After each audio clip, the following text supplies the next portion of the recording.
Have you ever heard of WHTV? Producing, recording, being on TV, hanging with familiar friends, filling episodes till the end. Everywhere you look, everywhere you've been, there's a mic, D-Rob's everywhere. Everywhere you look, everywhere you face, somebody to listen. Hey, wanna con it? Welcome back to another episode of WHTV. Hannah, say that with some more pep. Fine. Welcome back to another episode of WHTV. There you go, that was better. Well, thanks, Julia. Anyways, why don't we get to the stories? Okay, this week we have Zach Clinaris. Zach, what does he do? He collects and sells some cool shoes. Wow, that's pretty cool. I didn't know he did that. Gianna Angelone caught up with him to find out exactly what he does. Let's roll it. Michael Jordan was said to be one of the best basketball players of all time. He made himself a legacy in the NBA, playing from 1984 to 2003. He is very well known for his record performance of 63 points against the Boston Celtics in the playoffs. During his time in the NBA, he released a pair of sneakers known as the Air Jordans, having no idea of the future impact these would have on the shoe community. Stores couldn't keep these $125 shoes on the shelf, causing Nike to continue to make new ones every year. It was even determined that by 1990, 1 in every 12 Americans had Air Jordans. These shoes created what is known as the sneakerhead. Sneakerheads are a term used for those who collect or trade sneakers as a form of a new hobby. They are extremely knowledgeable about the history and origin of sneakers. Sneaker fans would buy multiple pairs to have for value for years to come. These made them sell for double, if not triple, their value. Many people were mugged for these shoes and even shot in the 90s due to their popularity. This shoe sparked the selling of valuable shoes. Today, there are many conventions that shoe entrepreneurs attend to view and trade valuable shoes. One of these events in our area is Boston Got Soul. Boston Got Soul is a huge sneaker convention held in Boston a couple times a year in which people attend to sell or showcase some of their clothes and shoes. Thousands of people attend it, even one to win it on its own, senior Zach Clinaris. Zach makes most of his money selling and trading expensive shoes at events such as Boston Got Soul and on websites such as StockX. We were intrigued to know more about what it entails to live this type of lifestyle. I've always liked shoes my whole life, and I just knew that the shoe selling business brings a lot of money in, so I wanted to do that. I sell shoes because it's something I'm passionate about, and I know it brings in a lot of money, and it also doesn't take up that much time, like compared to having a job that you have to work like a couple-hour shift to. I can just do this like whenever I want. And so this started in 2015 when Kanye released the Yeezys, and this is the first one I got. This is the Yeezy Pirate Black, and I knew I wanted to start selling more shoes after this because they resold for a lot, and I've had a couple pairs of these, and it's helped me start up my business. I've been to around 10 conventions, and mostly in Boston through this event called Boston Got Soul, and also in New York City and Miami. Expensive pair that I've owned and I sold was the Cherry Wood Air Maxes, and that was for like $2,000, and I sold them on StockX.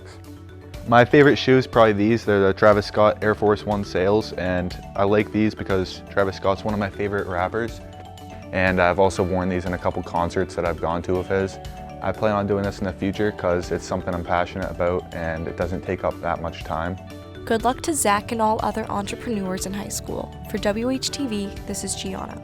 Yeah, that's really cool. I need some new shoes. Yeah, we know, Hannah. You're literally wearing slippers that are falling apart. Geez, thanks. I know, I've had them for 4 years. I think it's really time for some new shoes. But enough about you. Did you see the boys' basketball team's new shoes? Yeah, they're pretty cool. The team's looking pretty good this year. They are. Maggie and I just did a story on the team, so let's play it.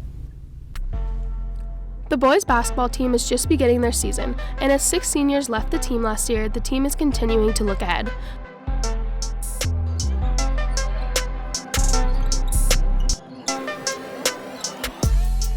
The team is comprised of some experienced varsity players and some that are new to the game.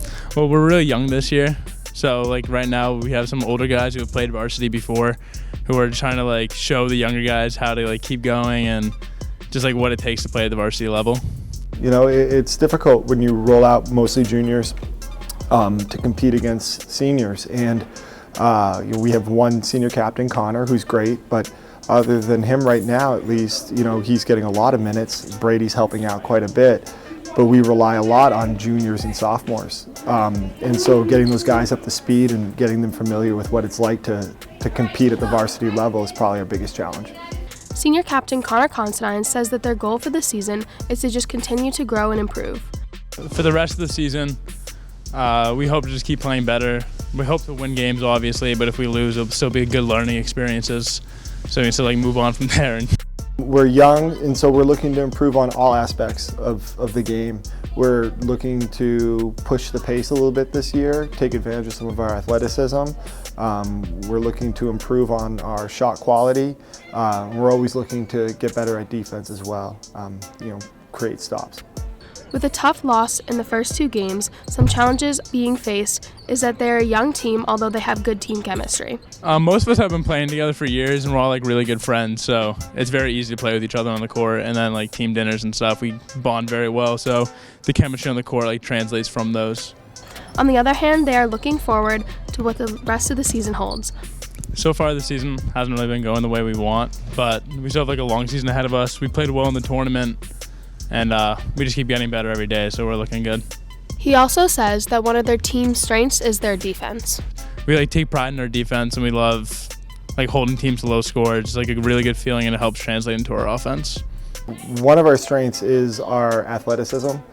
We are able to put on the floor a lot of good basketball players that make matchups really hard. We're also relatively a very tall team. At most positions, and we feel like in certain matchups we're going to be able to really take advantage of that. Good luck with the rest of your season. From WHTV, Maggie and Julia. I need to start going to more games. They're really fun. The team's doing pretty well. Many of the teams are doing really well. Winter athletics are underway here at Winnacunnet, and the teams are off to a good start. Boys basketball has been on the roll with a record of 3 wins and 2 losses. Girls ice hockey is sitting at a 6-1 record. Boys and girls swimming has successfully come out in their first couple meets, placing 4th or 5th place. Girls basketball and boys ice hockey are working hard to get their first win. Bowling just recently won their first match, and 31 track athletes recently qualified for the state meet. Many athletes on the wrestling team have been placing top 4 in most of their tournaments, and the girls and boys ski teams have done really well, placing in the top 5 in both of their recent races. And a new sport has been added to the list, unified basketball, which has been so successful so far. We all wish the teams really good luck, and make sure to show your support as much as you can. I'm glad so many of the teams are doing well, but you know what I'm not doing well at? What, Julia? The duck throw at the halftime during the boys' basketball games. That is my sport for the winter, and I'm not doing well. You have horrible aim. You never get it anyways. I know. I roll it every time, too, because I cannot throw. Wait, what? Why would you try to roll it? It just bounced. Okay, I'm sorry. I'm not an expert roller. Oh, I get it. This is your transition into bowling. Ah, there you go. But you ruined it, so let's just get into the story. Bowling is an extremely hard sport, if not the hardest. To competitively bowl, a student must spend much time training. Many students will bowl on the weekends with friends, but they are most likely not good. There are a few Winnacunnet students who have mastered the art of bowling, and I decided to catch up with them. I've been bowling for about 4 weeks. This is my 3rd year of bowling for Winnacunnet. This is my 2nd year on the Winnacunnet bowling team. I have been bowling this is my 2nd year bowling. This is my 2nd year bowling. I just have a love for the sport, I guess. It's kind of a passion. Fun, it's different. Yeah, I love it. I bowl just for the fun of it. I just love when the ball is just rolling down the lane and it just hits those pins, and it's magical. It's like a fairy tale. It's just amazing. Now that we know a little about the bowlers and why they bowl, I decided to ask them about their season and what the New Hampshire high school bowling scene is like. Our team's looking pretty nasty this year. We got a lot of good talent, but there's also a lot of other kids out there that are very good. So we'll do good. From what I've seen the first few weeks, we've been pretty solid. Everyone seems to be good. I'm just excited to see us go to states and win it all. I think we're kind of going off this year. Last year was a little iffy, but we're coming out strong with some new players, and it's gonna go. We're gonna get a bowling championship jacket. I mean, varsity, I can't really speak for them, strictly JV, but we are just killing it this year. It's an insanely hard sport. You really have to be committed to roll the ball right. Yeah, it takes a lot of off-season training. Bowling is very much a sport. You know, it takes skill, patience. You know, it's not cut out for everyone. You know, some people just aren't the same. It requires a lot of athletic ability. Yeah, bowling is definitely a sport. I mean, it does, like, to curve a ball, it does take some practice and stuff like that, but yeah, it's a sport. The competition at a bowling match is pretty crazy. These kids are showing up with ball bags, with like shoes on that they have like stuff to make their shoes clean, and like they're just, it's like you would be surprised. Well, it seems Winniconnett's team is the best of the best. I thought I would interview the person behind the elite level team, Coach LeBron.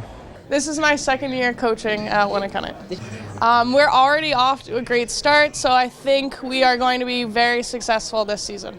It is very hard, it takes a lot of practice, and you have to be a special person to be a bowler. I'm glad to know Winniconnett is represented so well at the alley. Well, Winniconnett, this is all I have for you, and until next time, grab your shoes, grab your ball, and come down to the lanes and roll some strikes. WHTV, this is Noah. Well, that team looks like they have fun. I know. I wish I could join, but I still bowl with bumpers. I'm actually pretty good at bowling. Would you say it's your special talent? I mean, I guess, but not really. Well, you should have shown off your skills at this talent show this year. The talent show is an annual fundraiser hosted at Winniconnett in an effort to raise money for the International Thespian Society. This event took place on Saturday, January 11th, and ended up bringing in $412 for the club. This money will end up going to the future trips, including their upcoming visit, Broadway, in New York City. Many students participated in the event with different performances, such as singing, acting, and creating small skits. Mr. Moore was the host of the event and said it was very successful. The students generated a lot of laughs from the audience and gave them a great show. If you didn't get a chance to see it, make sure to get around to it next year. I'm sorry, I'm done now, and so is this episode. Bye, Winniconnett. Have a good weekend and come to the game tonight.